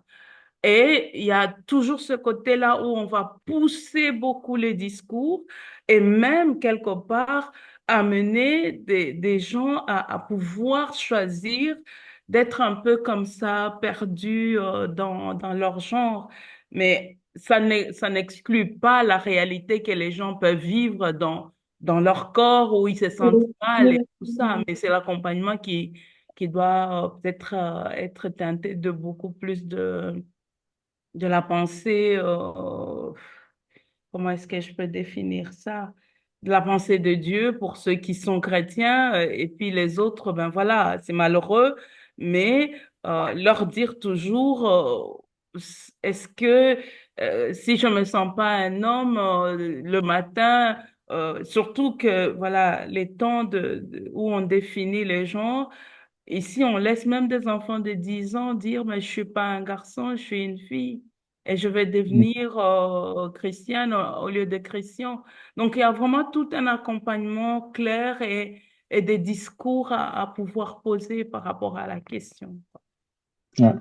Mais je te remercie vraiment beaucoup. Ça m'a un peu édifié aussi sur cette préoccupation. Et de là me vient aussi le fait aussi que je me pose finalement la question de savoir est-ce que quelque part l'Église a un peu échoué dans son rôle parce que j'ai l'impression qu'on est martelé dans la société, justement, on nous impose, on a l'impression que, c'est même pas l'impression, clairement les valeurs se sont inversées. Et une fois qu'on se lève, on s'oppose, on vous taxe de homophobe, on vous taxe de ceci, de cela. Est-ce que finalement l'Église, à ce niveau-là, quelque part, n'a pas suffisamment a manqué de jouer son rôle comme il fallait, au point où maintenant, nous, en tant que chrétiens, on se retrouve un peu comme des victimes dans la société. Ah, si je peux répondre, je n'aurais pas un regard catégorique par rapport à échouer ou réussir, mais je relèverais plutôt la question du silence, de la Coupable. désinformation Je- parfois et des craintes de dire, bah, on va pas aborder ces thématiques-là, ça ne nous concerne pas. Ouais. Pour Mhm. certains, parce que l'Église de Christ, elle est belle, elle est pleine de potentiel. Euh, il y a des leaders qui bataillent pour ça, pour pouvoir parler librement de ces questions-là. Mais je pense que euh, il y a des prises de conscience à avoir et peut-être oser dire ce que le monde euh, ou je dirais prendre des sujets qui sont tout simplement contemporains et pouvoir le regarder par rapport à la pensée de Dieu, sans tabou, sans craindre et aussi se sentir tout simplement OK avec les croyances on amène, avec les valeurs qui sont les nôtres en tant qu'enfants de Dieu. Et comme je le disais au début, pas dans le jugement ou le manque de respect ou le regard assez négatif sur les gens, mais plutôt dans la vérité, le Mhm. respect et la douceur finalement. Parce que Christ nous laisse une parole importante en disant, bah, vous connaîtrez la vérité vous rendra réellement libre. Osons en tant que chrétiens de pouvoir nous informer. Et c'est super ce que beaucoup de leaders font aujourd'hui. ils écrivent ils écrivent des livres, ils font des recherches et ils amènent tout cela dans l'Église. C'est juste que voilà, personnellement ou individuellement, on devrait s'ouvrir à ces questions-là sans toujours les fuir comme on a fait pendant des décennies. Voilà. Ouais, Bah, ouais. bah, moi, je voulais juste aussi rajouter un petit quelque chose.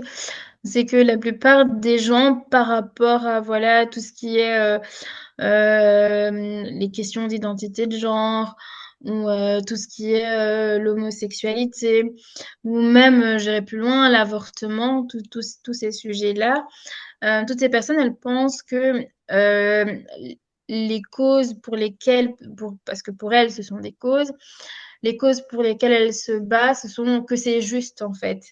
Ils sont vraiment, en fait, je pense que c'est ça aussi que nous, on doit voir en tant que chrétiens.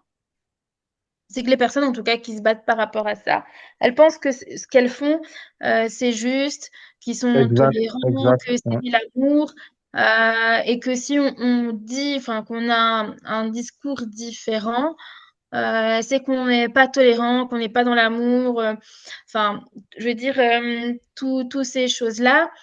Donc, faut pas oublier qu'ils ont aussi un voile dans les yeux et que ce voile, euh, il y a que Christ en fait qui peut vraiment euh, voilà, retirer ce voile. Et concernant les personnes qui sont pas bien dans leur corps et tout, etc., elles sont aussi une victime en fait de l'ennemi et tout, parce que en vrai, enfin en tout cas le peu de ce que j'ai pu en tout cas entendre par rapport à ces personnes-là, vu que je travaille en planning et que j'ai rencontré des gens qui ont suivi, accompagné les personnes dans leur transition et tout, etc. Euh, Ces personnes-là, elles sont très mal dans leur peau. Et donc les gens, dans leur tête, enfin, certains, pas tous, il y a certains chrétiens qui, voilà, essayent d'apporter plus de questionnements par rapport à toutes ces questions-là qui ne sont pas écoutées. Euh, mais les personnes pensent que pour les aider, il faut à tout prix qu'ils changent de sexe, il faut à tout prix que, enfin, toutes ces choses-là. Et j'ai déjà regardé des témoignages de personnes qui se sentaient mal dans leur peau, qui regrettent en fait et qui disent, voilà, qui font machine arrière. Et je pense que c'est aussi une question d'identité. Les gens, ils ne savent pas, ils sont complètement paumés, ils ne savent pas qui ils sont. Et il y a tout ça qui fait aussi. Et par rapport à l'homosexualité, bah, c'est comme disait ma collègue Micheline, bah, on est dans un monde où ben voilà, il y a le péché qui est là et on dit que, ben, voilà, que le diable c'est un voleur et tout, etc. Et qu'il a volé cette envie d'être avec une femme. Alors des fois, l'homosexualité, ça peut être dû à des ça peut arriver hein, que ça soit dû à des racines spirituelles. Des fois, ça peut être juste des racines par rapport à un traumatisme. Ça peut vraiment être dû à plein de choses. Mhm. Je ne sais pas si je peux du coup répondre à la question. Ouais, Et, ouais, parfaitement. et je voulais rebondir aussi en disant, c'est intéressant parce que dans vos deux réponses, vous dites bien qu'il y a différentes causes possibles, et c'est vrai que il peut y avoir autant des problèmes de ce genre-là qui sont des problèmes de socialisation, comment l'enfant a vu ses parents, comment l'enfant a grandi, quel discours il a entendu, comment il a été vu, regardé, tout ça. Mais il faut aussi se dire qu'il y a plein de situations dans lesquelles on ne saura pas mettre le doigt sur le problème originel. Donc on peut avoir des gens comme ça qui souffrent dans leur corps de petites filles ou de petits garçons, et on ne saura pas dire, voilà, à quel moment il s'est passé quelque chose, qu'est-ce qui s'est passé. Et donc on doit aussi parfois accepter de ne pas avoir en main le pourquoi mais comme vous le disiez, comme tu le disais, Micheline, de travailler l'accompagnement. Parce qu'en fait, c'est ça le plus important, c'est de pouvoir travailler comment on accompagne une personne, surtout comment on accompagne un chrétien qui souffre et qui veut vivre comme Dieu le veut, mais qui sent en lui des tensions, des difficultés. Et donc, c'est vraiment l'accompagnement qui doit être travaillé. Et pour répondre à la question justement sur la place de l'Église, ben, au plus on va développer nos capacités à accompagner les gens dans tout ce qu'ils peuvent vivre de difficile, au plus on va aussi prendre notre place. Parce que c'est vrai que si quand quelqu'un vient dire, si quand un jeune garçon vient dire, moi, je me sens fille. Tout ce qu'on lui répond, c'est mais non, arrête d'inventer n'importe quoi ou quoi. Bah, évidemment, il trouvera pas l'occasion et le chemin pour pouvoir vivre comme Dieu veut et trouver un épanouissement, quoi. Donc, voilà. Je sais pas s'il y a d'autres questions. Il est déjà 20h45, donc s'il n'y en a pas d'autres. Ah voilà, Micheline nous a donné oui, voilà, des ressources. C'est des très bons, des très très bons livres, hein, vraiment. Pour ceux qui se posent des questions, ce sont des très très très bons livres. Et c'est là encore qu'on voit que voilà, c'est notre rôle aussi, c'est de nous informer par rapport à tous ces sujets. Donc, de nous informer, de réfléchir. Et c'est aussi comme ça que l'Institut veut se positionner, c'est de proposer aux chrétiens, de proposer à l'Église des moments pour réfléchir, pour investiguer ces questions, pour ne pas être perdu quand ça nous arrive, quand on entend, quand on voit. Voilà. Bon, je pense qu'il n'y a pas d'autres questions, d'autres. Donc, moi, bonjour, pasteur, c'est Papa Franck. Bonjour, Papa Franck, bonjour. Euh, J'avais une question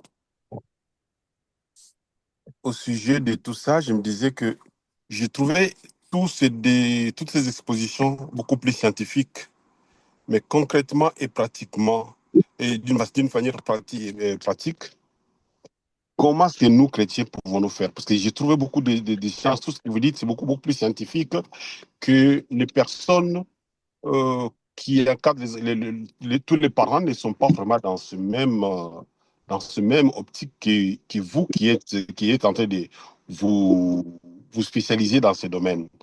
Et de quelle manière pratique pouvons-nous armer les parents sans toutefois beaucoup de... Donc, je ne sais pas si vous me comprenez ce que je veux dire. Donc, j'essaie de synthétiser et d'abréger les choses de manière à ce que ça soit pratique pour que les parents l'utilisent facilement. Par Mhm. rapport à tous ces exposés que j'ai suivis, il y a beaucoup plus de scientifiques, de sujets beaucoup plus scientifiques, ce que vous dites. Mais comment, d'une manière concrète, un parent chrétien qui n'a pas beaucoup de bagages scientifiques comme vous l'êtes, peut-il s'en prendre à la situation? Mhm. Merci beaucoup pour ta question, Papa Franck, qui va nous donner l'occasion de synthétiser tout ce qu'on a pu dire et de peut-être pointer l'essentiel de tout ça. Merci beaucoup pour ta question, parce que, en effet, nous, on vient avec notre bagage, notre formation, notre expertise professionnelle, parce que c'est un peu notre rôle. Mais je pense que si on veut résumer et centrer tout ce qu'on a dit, tout ce qu'on a partagé pendant ces 3 sessions-là, c'est finalement de dire que le parent chrétien doit travailler sa posture à lui, sa façon d'être, sa façon de penser, sa façon de regarder pour être capable d'accueillir les choses qu'il va rencontrer, pour le faire, pour dire simplement les choses. Donc, il doit pas, on n'est pas en train de partager l'idée qu'il faudrait avoir lu tous les livres sur tous les sujets possibles ou imaginables, ou être un professionnel soi-même, mais juste de montrer que c'est des questions qui demandent aux parents, un, de l'écoute. On ne sait pas accompagner son enfant dans les questions de vie Oui, sexuelle si on n'a bien pas sûr. travaillé l'écoute, du tact dans la façon d'aborder les choses, et puis aussi des points d'attention. en fait, ce qu'on a essayé de partager aussi, c'est de dire, on ne sait pas avoir une recette, mais on peut avoir des points d'attention. Alors, je donne un exemple d'un point d'attention qu'on a donné aujourd'hui et qui n'est pas très scientifique ou quoi, qui est simple, c'est l'intimité, par exemple. Aujourd'hui, on en a beaucoup parlé. C'est, voilà, au plus le parent travaille la question de l'intimité, au plus le parent aide son enfant à comprendre qu'il a son corps, il a sa chambre, il a ses espaces à lui, que lui-même respecte, que les autres doivent respecter, au plus le parent se donne des outils pour permettre que son enfant puisse, par exemple, se protéger par rapport aux violences sexuelles. On en avait parlé aussi la dernière fois. Le parent qui travaille la relation de sécurité avec son enfant, le parent dont on sait qu'on peut venir lui dire, papa, je me pose telle question, ou maman, j'ai fait un truc que j'aurais pas dû faire. Le parent qui réussit à être comme ça, un parent à qui on peut dire les choses, il a tout gagné parce que il pourra quand son enfant se posera des questions, répondre, interagir. Et s'il ne sait pas comment interagir, il pourra trouver des relais, il pourra prier, il pourra faire plein de choses que ne pourra pas faire le parent qui n'est pas à l'écoute, qui n'a pas ses points d'attention en tête. Donc, pour synthétiser, vraiment, c'est l'idée de si on veut, donc je me mets à votre place qui avait des responsabilités vis-à-vis des autres, comment est-ce qu'on peut faire pour les parents? On doit les aider à développer des attitudes, un savoir-être qui favorise justement le fait d'aborder ces différentes questions. Et pour le reste, en effet, s'ils n'ont pas les outils, ils peuvent demander de l'aide, ils peuvent s'informer. Voilà, ça c'est sûr que c'est pas à la portée de tous, mais une fois qu'on veut savoir, on a des outils pour savoir. Donc, c'est une façon de résumer. Maintenant, s'il y a d'autres qui veulent rajouter. Hmm. Ouais. Parce que, pardon, je termine parce que la fin de l'idée me vient en tête aussi. Le problème, il est que il y a autant de réalités parentales qu'il y a d'enfants. Donc, déjà, dans une même famille, chaque enfant est particulier, chaque contexte familial est particulier, chaque histoire familiale est particulière. Et donc, c'est très compliqué entre guillemets, d'établir des règles qui fonctionneraient pour tout le monde. Maintenant, des attitudes qui permettent le dialogue, l'échange, moi je le dis sans aucun, comment dire, sans aucune crainte. Les attitudes, ça marche. Je me permettrais même de dire, pas pour dire que ça englobe tout, mais ça marche toujours, dans le sens où, bien sûr qu'il y aura toujours des enfants qui ne seront pas à l'aise et tout ça, mais c'est vraiment le terrain favorable pour toutes ces questions-là. C'est le terrain favorable pour toutes ces questions-là. Euh, Pasteur Mehdi, il y a juste un point aussi que je voulais qu'on puisse me confirmer. Je pense que la deuxième qui a exposé, je suis plus très sûr.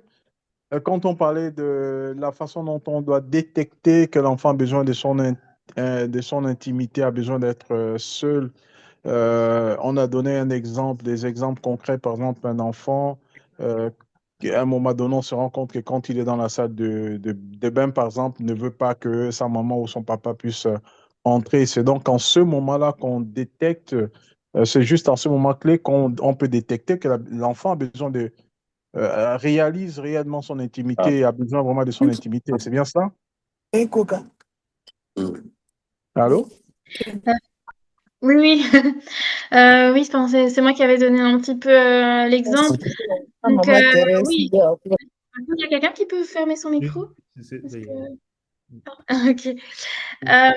Donc, enfin, oui, quand on commence à remarquer qu'il se cache, qu'il a envie de s'habiller tout seul, à ce moment-là, c'est vraiment de pouvoir l'encourager en mode, bah, oui, c'est ton corps. Vraiment être plutôt dans un encouragement que plutôt d'être en mode, oh, mais ça va. Enfin, donc voilà. Mais donc Ah, ok, oui, on peut d'accord. en tout cas D'accord. observer certaines choses, en tout cas dans son comportement. Quand il commence à se cacher un peu comme ça, ses parties intimes, par exemple.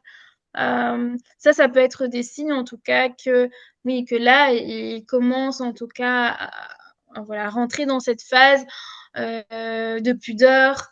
Et généralement, voilà, ça commence vers 4 ans. Maintenant, si on remarque que, voilà, l'enfant, il a plus de 4 ans et que il est toujours dans cette phase où il aime bien enfin, montrer sa nudité à tout le monde, à ce moment-là, c'est de le prendre à part et de pouvoir lui expliquer, ben, non, t'es grand, voilà, tu ne peux plus faire ça, lui apprendre cette notion de pudeur s'il ne la manifeste pas.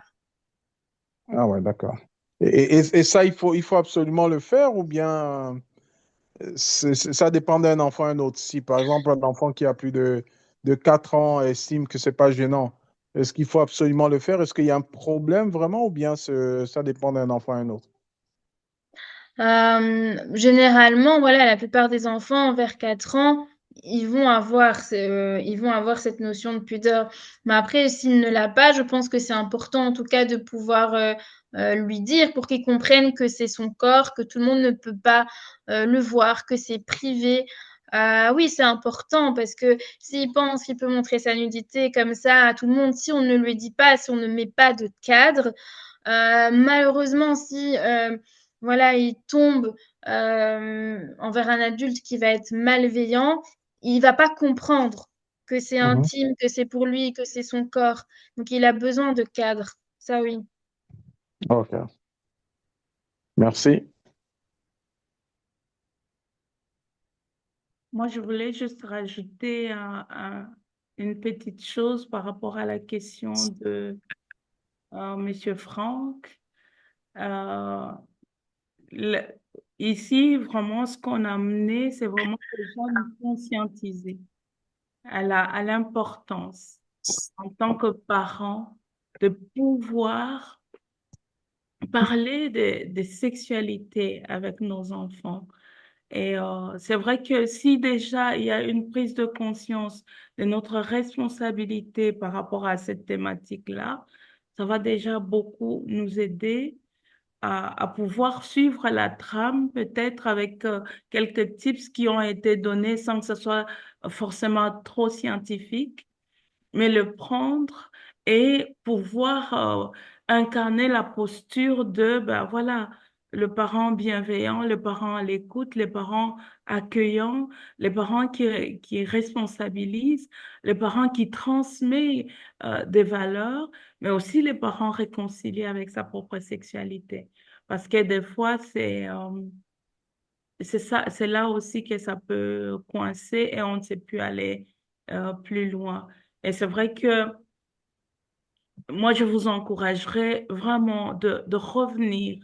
Vous avez le replay, revenir dessus et peut-être les choses vont être aussi accueillies autrement dans le calme et puis on peut tout doucement tirer des outils pour. Et ici, je vous ai envoyé pas mal de ressources et le dernier, c'est un PDF qui s'adresse aux parents des filles préados.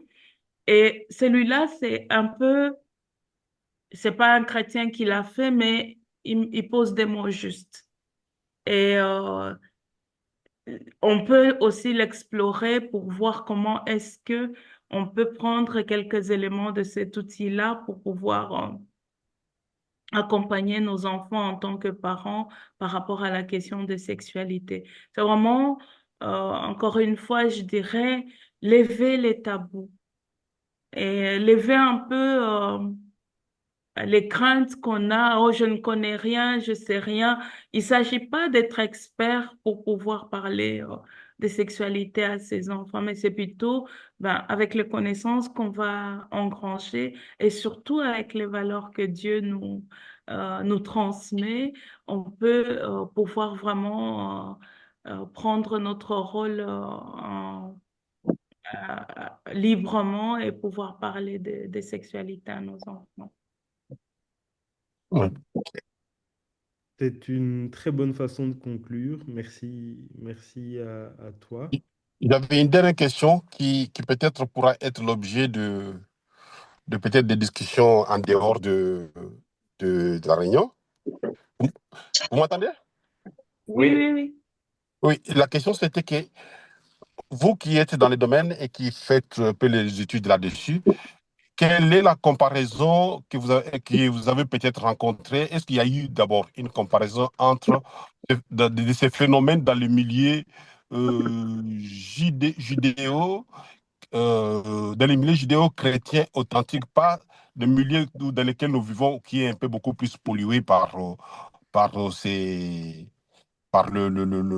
tendance à vouloir accepter ces choses-là facilement, toutes ces choses-là, les dérives là du monde sexuel, tout ça, et du genre. Est-ce qu'il y a eu une étude comparative, soit une observation qui a été faite dans les milieux, dans ces milieux dont je viens de citer, des judéo-chrétiens authentiques, c'est-à-dire, je veux dire, qui pratiquent encore l'authenticité de la foi et de leur croyance à Christ et à Dieu. Et moi, je pense, comme vous dites, quelque chose de comparaison. Dans la Bible, il n'y a pas de tabou. Dans la Bible, je pense qu'il parle vraiment sur les agressions sexuelles, par exemple, ou sur la nudité. Et dans l'histoire de David avec sa fille et son fils qui a l'agressé sexuellement, il nous le dit clairement. Et des autres histoires aussi. Et des histoires aussi de Lot avec ses filles. Et on a plein d'histoires dans la Bible qui parlent de sexualité et des conséquences sur ces sexualités qui étaient mal placées.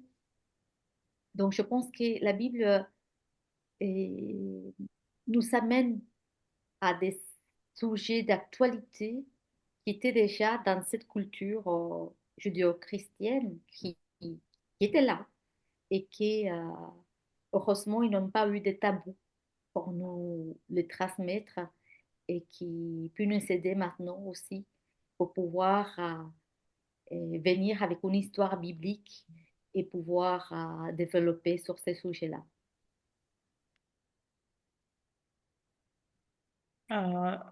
Merci, Noémie. Et je sais pas si la question, c'était pas une étude comparative entre le milieu chrétien qui garde les valeurs, bon, je dirais cadrées, et puis le monde aujourd'hui. Moi, personnellement, j'ai pas de ressources pour ça, mais encore une fois, par rapport aux lectures faites, il y a la plupart des livres que je vous ai mis là, c'est des chrétiens qui écrivent, qui font l'expérience et qui sont là pour aussi témoigner de tout ce qui est constaté. Encore une fois, euh, je crois que notre regard ne doit pas être enfermant pour dire, voilà, c'est juste des dérives et que euh, ça devient insupportable ou suffocant pour nous, mais c'est plutôt de dire quelle démarche nous, en tant que chrétiens, qu'est-ce qu'on veut transmettre et comment est-ce qu'on se positionne par rapport à toutes ces dérives-là. C'est vrai que peut-être d'autres parmi mes collègues pourraient dire s'ils ont des ressources là-dedans par rapport aux études comparatives, des recherches là-dessus, mais voilà. Mhm. Moi, je pense que c'est, pour nous, en tout cas, ce qui nous préoccupe, c'est de nous dire, ce sont des questions d'actualité.